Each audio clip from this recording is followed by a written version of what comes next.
थोड़ा बदले मोरे राम दीवाना बनके। अरे पगले थोड़ा बदले मोरे राम दीवाना बनके। मोरे राम दीवाना बनके आजा राम दीवाना बनके। अरे राम दीवाना बनके आजा श्याम दीवाना बनके बनके बनके।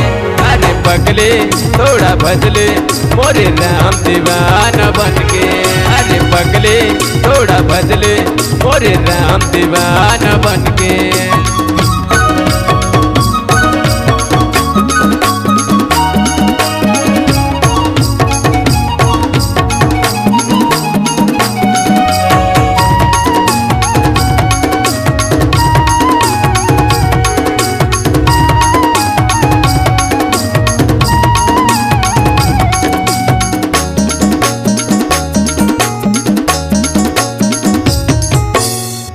के मारे सबरी दाई राम लकुटिया मलावते झूठा बोइर गवावते।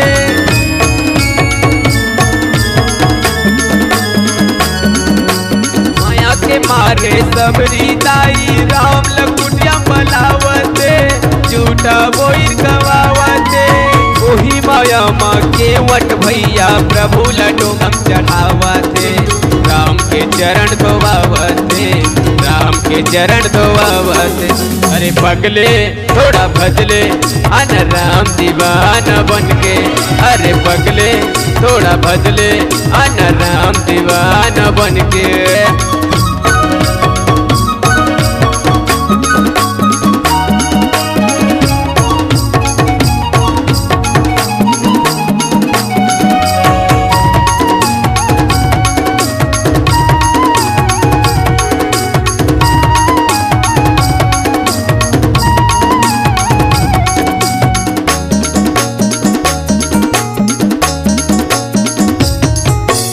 राम नाम के तुलसी कबीरा जगह जगह गुण गावते।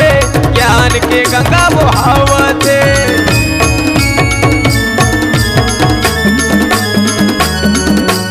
राम नाम के तुलसी कबीरा जगह जगह गुण गावते। ज्ञान के गंगा बहावते। मानव जीवन के एक सहारा हरि हृदय लगावते। जन्म जन्म सुख पावते जन्म जन्म सुख पावते। अरे पगले थोड़ा बदले आना राम दीवाना बनके। अरे पगले थोड़ा बदले आना राम दीवाना बनके।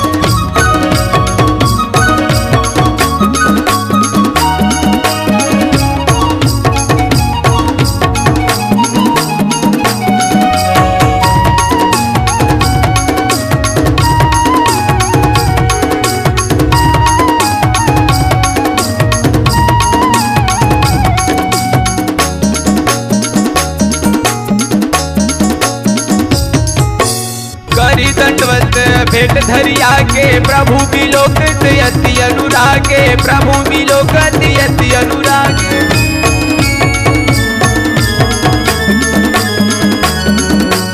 करी दंडवत भेंट धरिया के प्रभु बिलोकत यति अनुरागे। प्रभु बिलोकत यति अनुरागे। सहज सने विवश रघुराई पूछी कुशल निकट बैठाई। पूछी कुशल निकट बैठाई। मन ही मन प्रभु मुस्काई। अरे पगले थोड़ा बदले आना राम दीवाना बनके।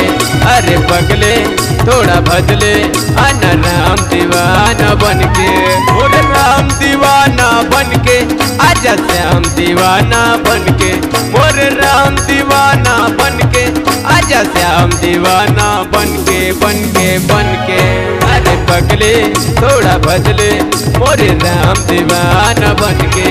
अरे पगले थोड़ा बदले मोरे राम दीवाना बनके। मोरे राम दीवाना बनके। मोरे राम दीवाना बनके।